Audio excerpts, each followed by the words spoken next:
All right, strap in everyone, because today's deep dive is about as critical as it gets. Shock. Yeah, we're not talking about the I just saw the price of eggs kind of shock. No, not even close, unfortunately. We're talking about the medical emergency where recognizing the signs and knowing what to do can literally be the difference between life and death.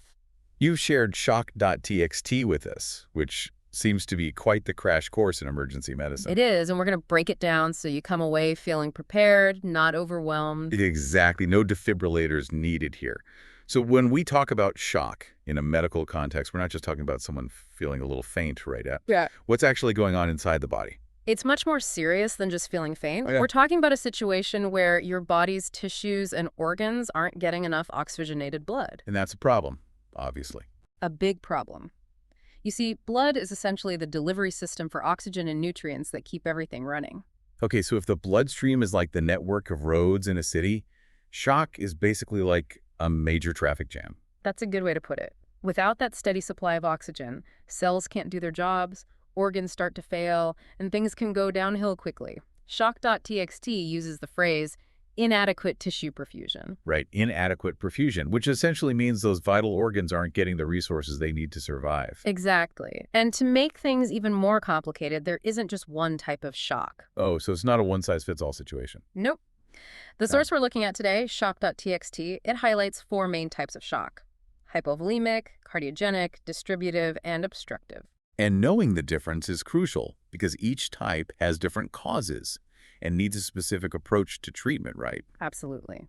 Recognizing what kind of shock you're dealing with can make all the difference. So let's break down those four types, starting with hypovolemic shock.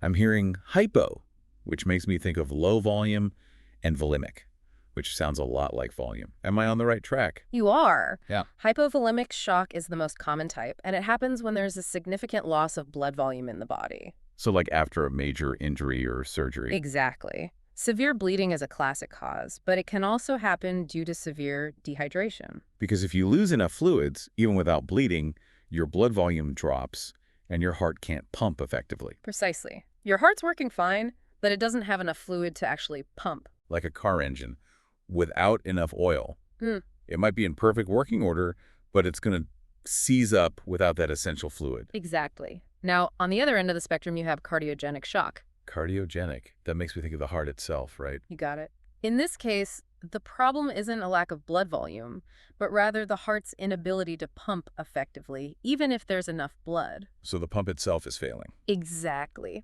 Think of a massive heart attack that weakens the heart muscle or certain heart conditions that prevent it from doing its job. Okay, so we've got two very different ways shock can develop. Yeah. Not enough fluid or a pump that's not working. What about distributive shock? That one sounds a bit more complicated. It is a bit different. Distributive shock happens when the issue lies with the blood vessels themselves. The blood vessels.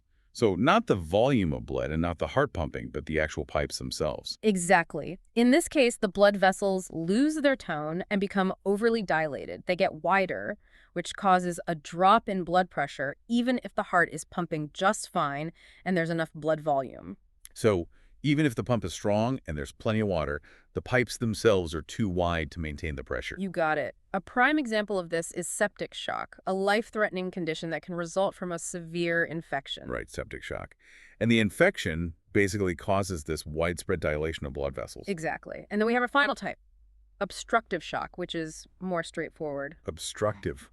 Oh. Something's blocked. You got it. Think of a massive blood clot in the lungs, a pulmonary embolism, or pressure on a major blood vessel from a tumor, for example. So something's physically impeding the flow of blood, like a clog in a pipe. Precisely. And just like with a clogged pipe, that blockage prevents blood from reaching where it needs to go, leading to, you guessed it, shock. Wow, so we've got failing pumps, empty tanks, leaky pipes, and blocked passages. It's incredible how many ways this can go wrong. It is scary to think about how many things can cause someone to go into shock, and it seems like early detection is really key here. It really is. Catching those early signs can literally make all the difference. So we need to channel our inner medical detectives and be on the lookout for those clues. What exactly should we be looking out for? Well, one of the first things you might notice is a rapid heart rate, what we call tachycardia in the medical world. Tachycardia, so the heart starts racing. Right. It's like the body's trying to compensate, trying to pump that blood faster to make up for the lack of oxygen. Makes sense, like pushing on the gas pedal when your car is struggling to go uphill. Exactly. Now, another key indicator is something called narrowed pulse pressure, which might seem a little less obvious. Narrowed pulse pressure. Remind me what pulse pressure is again. So, you know how blood pressure is measured with two numbers? Systolic and diastolic, right? You got it. Pulse pressure is simply the difference between those two numbers, the systolic, the top number, minus the diastolic, the bottom number. Okay, so the gap between those two numbers tells us something important. It does. A narrow pulse pressure, meaning a small difference between those two numbers, can indicate that the heart isn't pumping as effectively as it should be. Interesting. So it's not just about how high the blood pressure is overall, but also how efficiently the heart is pumping with each beat. Precisely.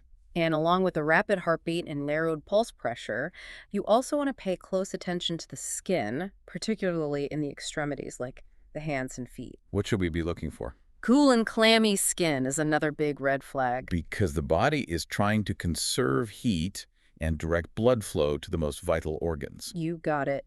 And then there's something called delayed capillary refill, which is a fancy way of saying. That thing where you press on someone's fingernail and see how long it took for the color to return? That's the one. If the color doesn't come back quickly, it suggests poor blood circulation. And we can't forget about the brain, which is very sensitive to oxygen levels. Right. The brain needs a constant supply of oxygenated blood to function properly. Exactly. And changes in mental state can be a warning sign that something is wrong.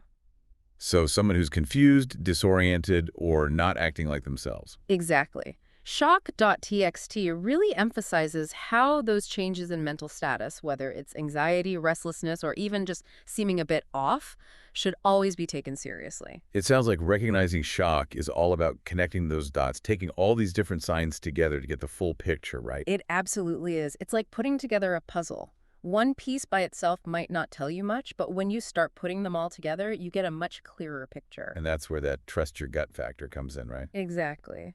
Sometimes your intuition picks up on something that your conscious mind hasn't quite processed yet. So even if we don't know exactly why, if something feels off, we should trust that instinct and seek help immediately. Absolutely. Don't ever hesitate to call for help if you suspect someone might be going into shock.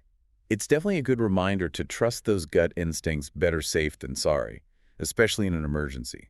But let's say someone IS showing those signs of shock. We've called 911, but every second counts. What can we do while we're waiting for the paramedics to arrive? Well, the absolute first priority, as always, is making sure the person can breathe. Airway, breathing, circulation, the ABCs. Shock.txt really drives that point home. And the circulation part often involves getting fluids into the bloodstream as quickly as possible, right? Exactly. We call that fluid resuscitation, and it's often the first line of treatment for shock. So basically giving the circulatory system a boost by replenishing those fluids. You got it. Shock.txt specifically mentions using what we call crystalloid solutions fluids like normal saline or lactated ringers to quickly increase blood volume. So the goal is to get that blood pressure back up to a normal level, ASAP. Well, it's actually a bit more nuanced than that. We don't always aim for normal blood pressure right away, especially in cases of trauma. Really? Why not? Think about it. If someone's bleeding internally and we raise their blood pressure too quickly, we might dislodge any clots that are trying to form, which could make the bleeding worse. Ah, so it's about finding that balance. Right. You need enough blood pressure to keep the vital organs supplied, but not so much that you worsen the underlying problem. Exactly. And shock.txt talks about a strategy called permissive hypotension, which is basically allowing the blood pressure to stay a little lower than you might expect for a short period to avoid making things worse. So sometimes less is more in those initial stages. Fascinating how counterintuitive these things can be. Absolutely. And a similar philosophy applies to the concept of damage control resuscitation, which is all about prioritizing the things that will stabilize the patient and minimize further damage, even if it means delaying certain interventions until they're more stable. It sounds like emergency medicine requires a remarkable amount of both knowledge, A&E adaptability. It really does. You have to constantly assess, reassess, and adjust your approach based on the individual situation. And of course, we've been focusing on the basics here, but managing severe shock often involves more advanced interventions that require the expertise of trained medical professionals. Shock.txt mentions things like monitoring lactate levels and base deficit, administering blood transfusions. And using medications like tranexamic acid PXA to help control bleeding. Right. All tools that can be incredibly effective but require specialized knowledge to use safely and effectively. Absolutely.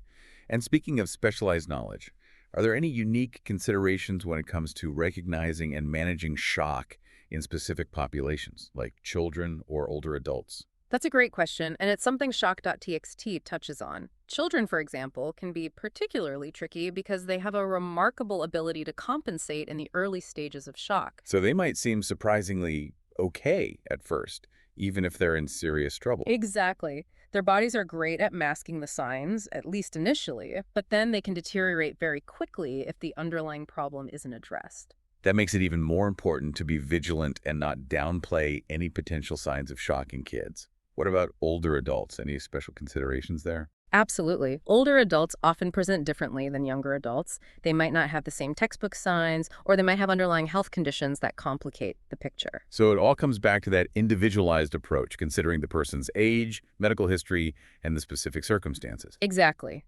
There's no one-size-fits-all approach to managing shock.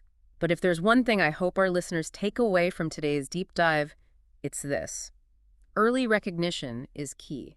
Knowing the signs and trusting your instincts can truly save lives. Absolutely. And I think that's a great note to end on. We've covered a lot of ground today, but if there's one thing you should remember, it's this. Shock is a serious medical emergency, but with knowledge and quick action, the outcomes can be much better. So stay curious, stay informed, and as always, stay safe out there.